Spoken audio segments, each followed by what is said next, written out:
Smartphones have been getting more and more powerful these days, and gaming smartphones are a thing. And one of the brands who's been doing it the longest has been Asus with their ROG series, and now they recently launched the ROG Phone 5. I'm sure you've seen a lot of videos, a lot of performance tests on how this phone runs with regards to games, Android games that is. Today I want to think a little out of the box, do a little different kind of video where we are going to be looking at emulation. Generally, emulation takes a lot of horsepower, and today we're going to be seeing how the ROG Phone 5 does with regards to a lot of emulators, right from simple systems like MAME all the way up to PlayStation 2, the Nintendo Wii and all that. So let's see how this performs. And guys, beat it up, I am working with Asus on this. So that's a disclaimer.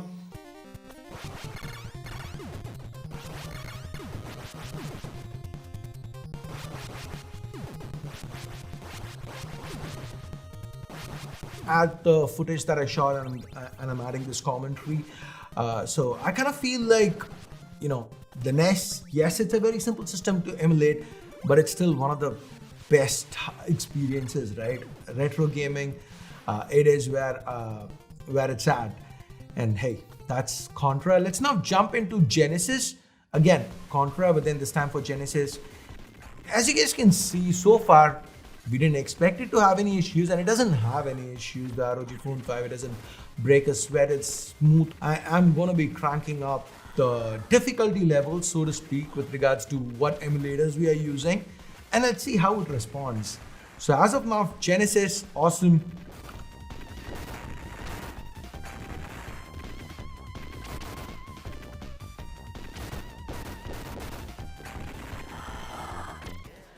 This is a little more complicated. This one is the Nintendo DS.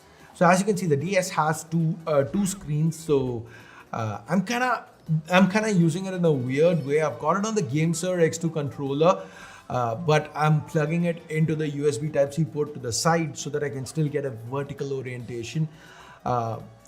It's kind of jerry-rigging it, but I really like the experience here. You could, of course, jump in and use the on-screen controls. It's still two screens and all that, so you can do that without any issues.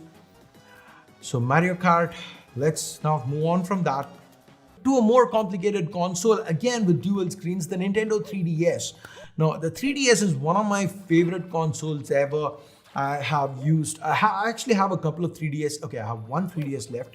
I have a 3DS XL back home, and I've spent a lot of time playing this game right here, as well as Pokemon. So this is an excellent console, and from a graphic performance as well, it looks really, really nice. And as you can see, the ROG Phone 5 has no issues hitting a very smooth and stable 60 FPS.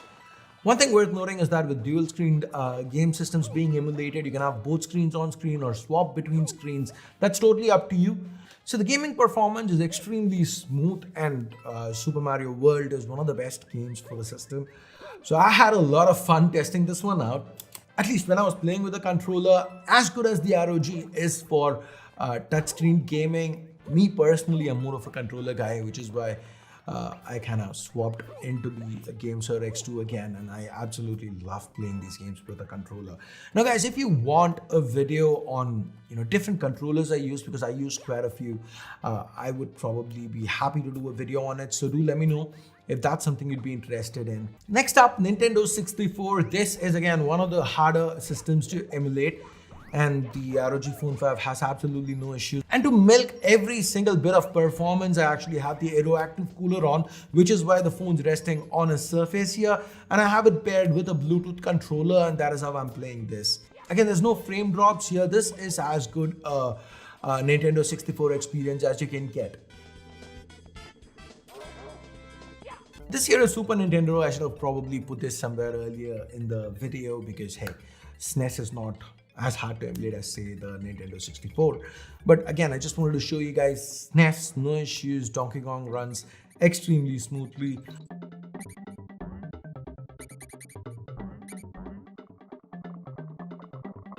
Now, this is a much more difficult to emulate system. This is probably one of the most difficult systems to emulate on a smartphone, the GameCube. This is Legend of Zelda on it, and as you guys can see, it's crisp, it runs really smoothly. Again, The ROG Phone 5 with the Snapdragon 888 has no issues emulating such a complicated system. Now, one thing I hate about this emulator, this is Citra. One thing I hate is that for this game, particularly the right analog stick is kind of inverted. There are ways to get around it, but that really annoys me with this game. Overall, the emulation was pretty nice for this. And now let's bring out the big guns, PlayStation Portable God of War. God of War, PlayStation Portable, this isn't something you usually see 60 FPS on, or rather 30 FPS on, but hey, here it's a smooth 30 FPS. There's the occasional dip, but overall the game remains very, very playable. You couldn't really expect any more out of a phone. And the ROG Phone 5 just delivers. Here's a little bit more gameplay.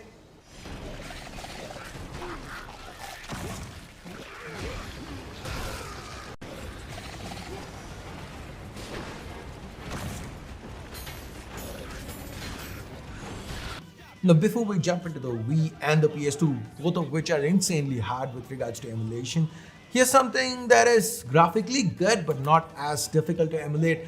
This is the Dreamcast Crazy Taxi 2, one of my favorite games ever.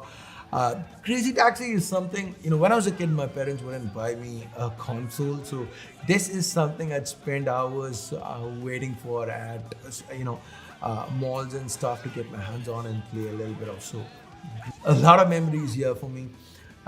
This is a very fun little game, and Dreamcast, absolutely no issues. And now we get to the Nintendo Wii Super Mario 3D World. As you can see, it runs flawlessly, 60 FPS, super smooth. If there's anything there is an annoyance with this, it's gonna be the controls, because this is the Nintendo Wii is aimed more at motion controls, right? You've got the Wiimote and the nunchuck. So emulating it, mapping those controls is gonna be a little bit of a chore with certain games, but overall the performance, super smooth.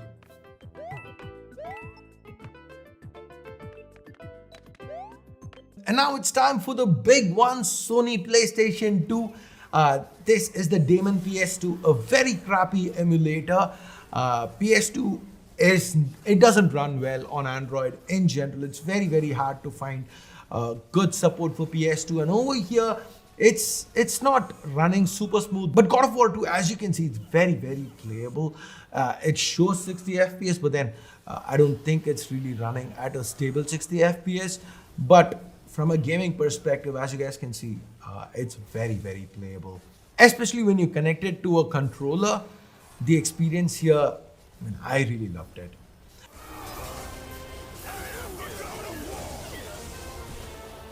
So anyways, guys, I wanted to do something different. I didn't want to just do a regular, hey, you know what, I'm running 5 Android games on this, and as you can see, it runs great. No, Android games run great on a couple of year-old hardware. On this, I wanted to really push it to the max. Hence the reason why I tried emulators. So what do you guys think? What do you feel about this video? Let me know in the comments below. And if you feel there's any other game system that you would have liked for me to test it out, leave that in the comments too. I would definitely try to do that the next time I'm doing emulation kind of video. And believe me, I'm going to be doing a fair bit of emulation going forwards. I'm stuck into the retro stuff these days. So guys, that's been it. That's been pretty much it for this video.